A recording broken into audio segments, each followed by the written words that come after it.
Which bass line was the most life-changing for you? Andrew Freed from Bass Freedom here. I did a poll on social media asking all my followers this intense question. So I took all the answers and made a top 5 list. So we're gonna make this fun. We're gonna rank it countdown style from 5 to 1, and in true Bass Freedom style, we're gonna do a very detailed breakdown and give the probable reason why this changed oh so many lives. Are you ready to see these life-changing bass lines? Let's go. At number 5, we have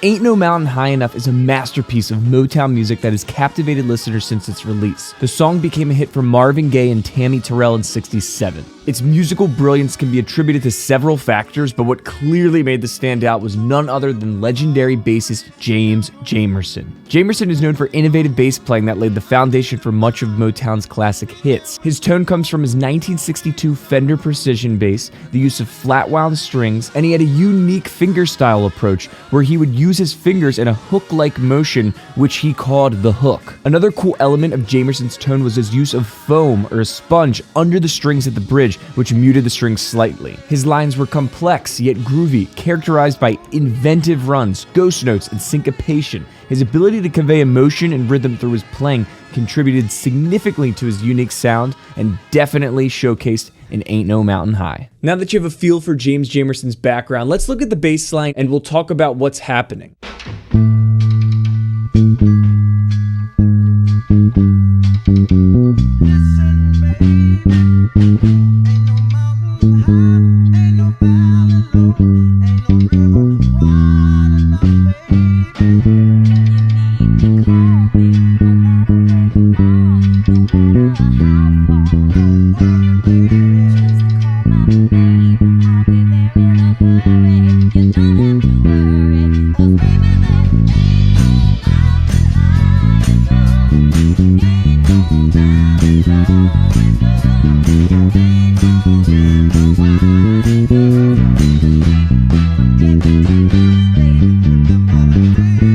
His playing on this track, you can learn so much from. His use of chromatic runs, syncopation, ghost notes, all while keeping a fluid groove, really offers invaluable insights to the art of bass playing, supporting the vocal line, a clinic. You're gonna hear that word a lot today, a clinic. If you're gonna have 5 life-changing bass lines, odds are they're gonna be a clinic in bassline creation. So he plays that P bass with flat wounds and a sponge. I don't have that. There's another way that I can mimic his sound even without even owning a precision bass. How I account for it is with my technique. I sacrifice this technique by muffling the strings. Check this out.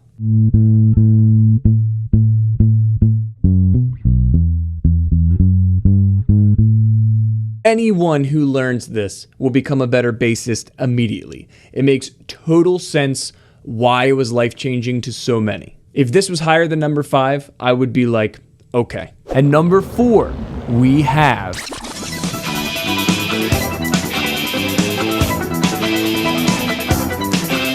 Rio is a song by the British band Duran Duran from their second album of the same name, released in 1982. The song showcases the band's signature new wave and synth pop style, encapsulating the glamorous spirit of the early 80s. The bass line in Rio is wildly praised due to Taylor's technical skill. A very complicated, syncopated bass line, the agility and precision required to play this has been noted by bass players and fans alike. So while they were big in the 80s, they still sound great. Here's a pretty good quality live track of them playing Rio in 2022, so recently. Check it out. Plays with his fingers, right?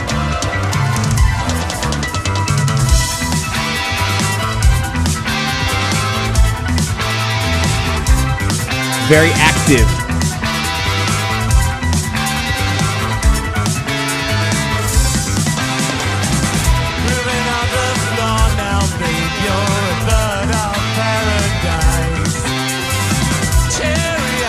Groovy. All right, let's break down the bass line. It's really hard to play this because of how many ghost notes there are and how quick it is.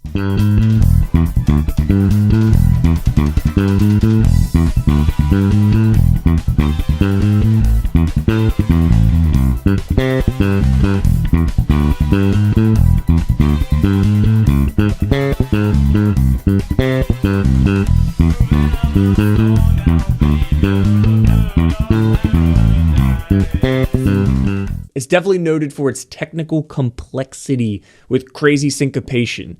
You need a high degree of precision to be able to play this. But John Taylor is a beast. He actually has a tutorial on Duran Duran's page on their YouTube channel. Check out the chorus that he breaks down. And I'm gonna syncopate. Syncopate.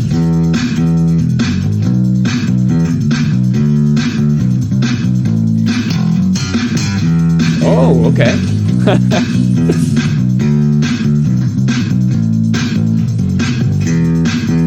So you can see they're very syncopated over a pretty basic chord progression. So when you combine the syncopation with nice movement approach notes from chord to chord, very, very good bass line. Not as active or crazy as the memorable intro part, but definitely worth shouting out. Help me grow my channel. Please give it a like and subscribe if you're digging the bass content. I appreciate you. It continues to be studied, it continues to be played and learned, and it's definitely worthy of this list. A few moments later. If you could just not stomp, it probably won't be too bad. I just need 15 more minutes. And number 3, we have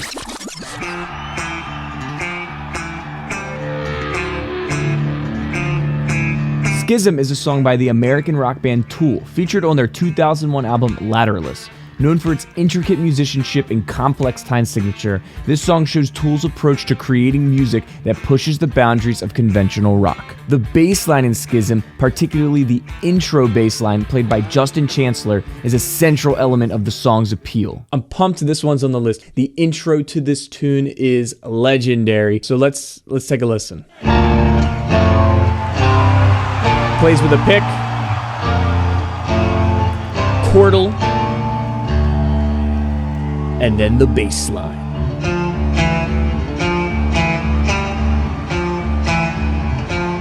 Hammer-ons, not in 4/4. Can you count it? I'll tell you. Tool is such an experience live. They're one of the best bands ever. You gotta see them if they come to your town. And this song, as I said, has weird time signatures. I didn't want to give it away. This tune, this intro, is not just iconic because of the hammer-ons. It's weird. It's in 5 and then 7. 1, 2, 3, 4, 5. 1, 2, 3, 4, 5, 6, 7. 1, 2, 3, 4, 5. 1, 2, 3, 4, 5, 6, 7, 1. So the odd time signatures already makes it unique. And then when you combine it with the hammer-on lead bass part, badass.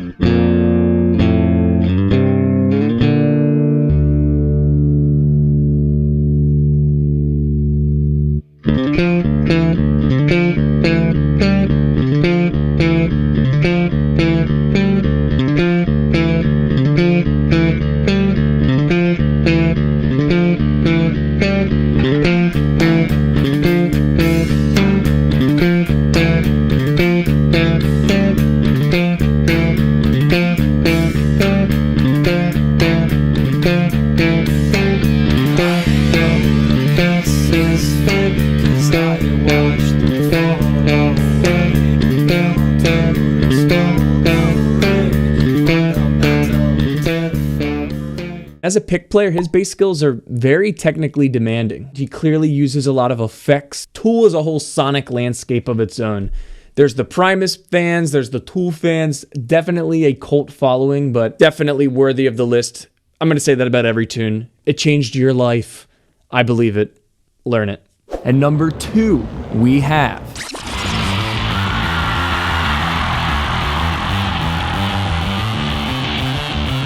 Hysteria by the British rock band Muse was featured on their 3rd studio album, Absolution, released in 2003. It quickly became one of Muse's most beloved tracks, and a part of that was due to the bass line. Crafted and performed by bassist Chris Wolstenholme, it's often cited as one of the greatest bass lines in rock music. Difficult to play up to speed and with the endurance it requires, it makes sense why all bassists strive to learn this tune. It's a benchmark for bass playing and one of the standout tunes in Muse's discography. Bassist Chris Wolstenholme has always been a favorite of mine.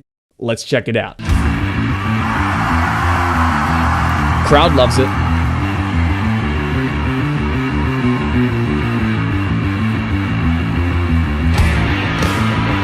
Just never ends.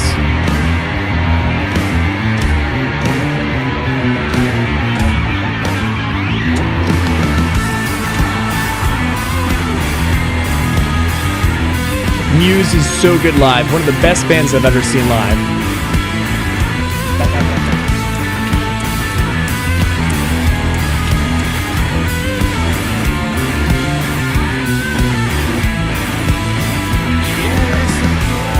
As I said, never ending, continuous 16th notes. It's technically demanding, it requires fast finger movement and a lot of precision.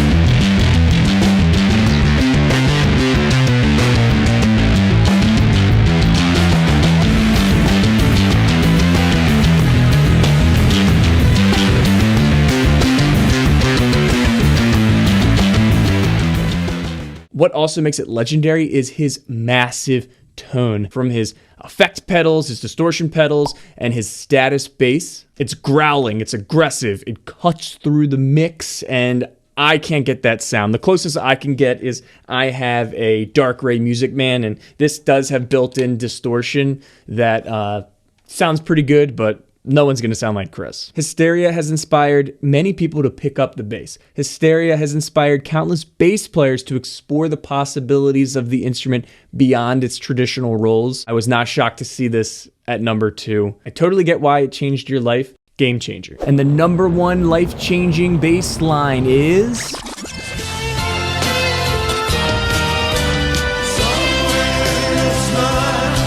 Something is a track from the Beatles' 1969 legendary album Abbey Road.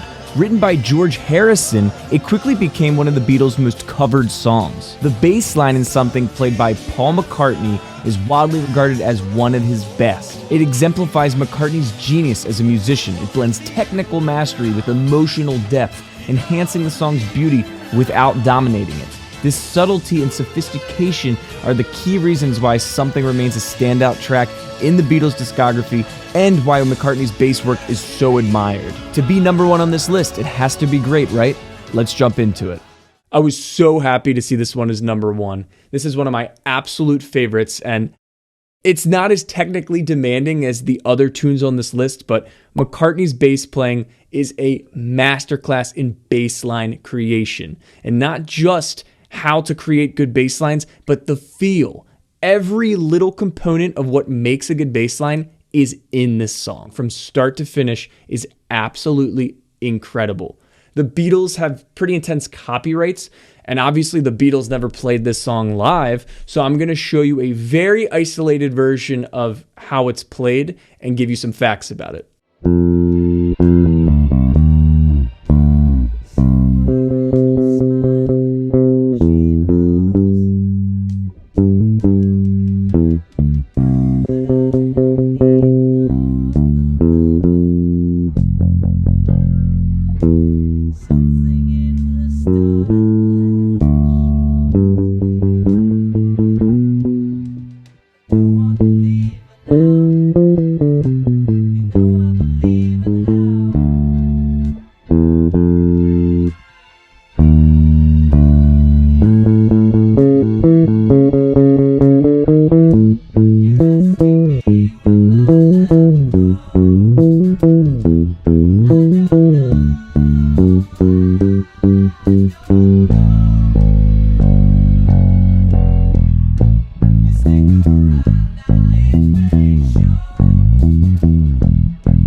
Learning this can change how one approaches bass lines. I've always been an advocate about McCartney's choice of notes. Chord progressions of the Beatles can be very sophisticated. It's just one of a kind. Only McCartney can do this. It blows my mind how many good Beatles songs there are with bass lines like this. I was so pumped to see it as number 1. Life-changing. It was life-changing when I learned it back in the day.